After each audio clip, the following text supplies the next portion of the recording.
सृष्टि संचालन के लिए किसी एक का इच्छा नहीं होता। कोई एक शक्ति कह दे कि मैं सृष्टि संचालन कर लूँ, अग्नि कह ले कि मैं सृष्टि संचालन कर लूँ, संभव नहीं है। जल कह ले कि मैं सृष्टि संचालन करूँ, ये भी संभव नहीं है। आकाश भी कह ले, ये भी संभव नहीं है। तो देखिए, सृष्टि संचालन के लिए 5 तत्वों की जरूरत था, तो 5 तत्व आया। 3 गुण का जरूरत था, तो 3 गुण आया, 17 स्तंभ।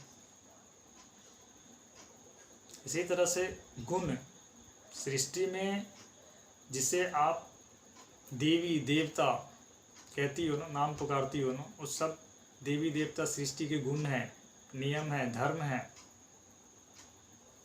बिना गुण नियम धर्म के सृष्टि संचालन नहीं हो सकती है ना। हम सब आदित्य कहते हैं सूर्यदेव को। क्या सूर्यदेव हाथ पैर वाले हैं? नहीं, वो तो तेज है, अग्नि है, अग्निदेव है वो। जल है, पवन है, वायुदेव। और इसके भीतर में गुण है सभी में।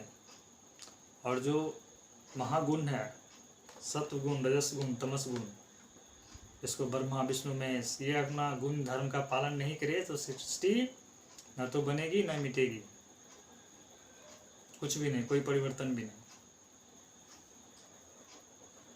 जब सृष्टि संचालन के लिए सभी गुण धर्म, तो क्या लगता है कि हमारा आपका छोटा जीवन बिना उसके संचालन के काम कर सकता है? जरा विचार करें। आपके जीवन में जो भी परिवर्तन हो रहा है ना, उसमें ब्रह्मा विष्णु महेश, जिसको हमने 17 स्तंभ का, उसका योगदान नहीं है। चाहे आपको कष्ट ही क्यों नहीं मिल रहा हो, सुख ही मिल रहा हो, या किसी भी तरह का इच्छा आपका पूर्ति हो रहा हो, क्या उसमें उस ब्रह्मा विष्णु महेश इस तीनों गुण का योग नहीं है, योगदान नहीं है? अग्नि का योगदान नहीं है, वायु का नहीं है, पृथ्वी का नहीं है, आकाश का नहीं है, सब तो योगदान किए जा रहे हैं। अगर उसका योगदान नहीं रहता तो फिर ये होता ही नहीं आपके लिए। आप कुछ भी कर लो, तो आप किस देवी देवता को प्रसन्न करना चाह रहे हो? सभी देवी देवता तो मिल करके आपके काम में सहयोग कर ही रहे हैं, है ना। कोई देवी देवता ऐसा नहीं है जो आपके काम को करने के लिए तत्पर नहीं है। आप में तेज है, अग्नि है, जल है, पृथ्वी है, आकाश है, सब मिला हुआ है। तब आप देखो ऐसा संकल्प ले पाती हो, या अपने दैनिक जीवन का कार्य करती हो, तो सभी देवी देवता आपका सहयोग कर रहे हैं, है ना। तो उसी देवी देवता को बनाए रखने के लिए हम सब ने यज्ञ, हवन जैसी चीज किया है, ताकि वो सही से संचालन कर सके इस जगह जीवन का।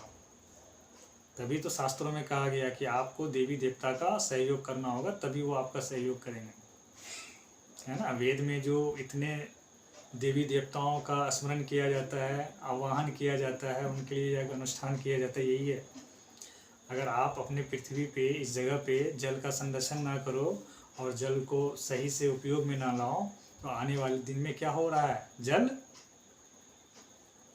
समाप्त हो रहा है जी, जल संकट आना तय है। और ऑक्सीजन लेवल जो है हम लोगों का, वो भी गिरेगा। तो इसीलिए देवी देवताओं को जो पूजा किया गया था, वो इसलिए था ताकि यह बना रहे यहाँ पे, तो जीवन हम सभी का सहज रहेगा। लेकिन हम सभी ने अगरबत्ती तक देवी देवता को सीमित कर दिया, अपने माइंड में ही देवी देवता को रख दिया, समझा ही नहीं देवी देवता है कौन, और उसके साथ हम सबको कैसे बने रहना था। आज भी अगर हमारे घर में प्राण ऊर्जा नहीं है, तो क्या हम आप रहेंगे? देखिए कितने मतलब करुणामय है वो देव सब, प्राण देवता, अग्नि देवता, वायु, पृथ्वी, आकाश, सभी देवता आपके समक्ष है। आपसे पूछता भी नहीं है और आपको दिए जा रहा है। आप गाली दो, कुछ भी करो, फिर भी वो आपके साथ। लेकिन एक हद तक जब हम सब अपनी सीमा को उल्लंघन कर देते हैं ना, तो वही देवता रुष्ट होकर के यहाँ से चले जाएंगे, यानी पृथ्वी से जल देवता चले जाएंगे, नष्ट हो जाएगा पृथ्वी फिर। फिर अग्नि भी नहीं, जल नहीं तो अग्नि भी नहीं, ठीक है। फिर वरुण देवता नहीं मिलेंगे आपको यहाँ पे। आकाश की कोई बात नहीं है, आकाश तो सर्वत्र है, बना रहेगा, लेकिन ये 4 देव नहीं मिलेंगे। और ये 4 देव जहाँ नहीं होंगे तो आपकी जीवन असंभव, जीवन नहीं जी पाएंगे। तो देवी देवता को पहचानना होगा, उसकी सच्ची पूजा करना होगा, जो सत्य में पूजा होता है। और वह सच्चा पूजा कहाँ होगा? आपके शरीर में। क्योंकि ये सारे देव यही हैं, 33 करीब कोटि देवी देवता, जिसको हमने कहा ना 33 प्रकार, यही है। ये है उसका परिचय। आप अपने शरीर को पहचान लो, सारे देवी देवता को पहचान जाओगे। जिस दिन इस शरीर को पहचान लिया ना, सारे देवी देवता यहीं मिल जाएंगे, कहीं जाने की जरूरत नहीं है। और इस देव के महादेव इसी में स्थित है, जो चेतन आत्मा के रूप में है वो महादेव है, उसी के उपस्थिति में ये शरीर बना हुआ है। और यह सभी देव यानी कि यह पूरा शरीर उस परम पिता परमेश्वर महादेव का आराधना किए जा रहा है। ये सभी उसके सेवा में लगाओ, सारे देव उसके सेवा में, उस आत्मा के सेवा में। और वह आत्मा आपके अंदर में स्थित वह दृष्टा स्वरूप है ना। तो वह देवता अगर परम पिता परमेश्वर आत्मा अगर अपना आंख बंद कर लेना सृष्टि कदम, एक झटके में सारे देव उसी में समा जाएंगे, कोई कहीं नहीं बचेगा।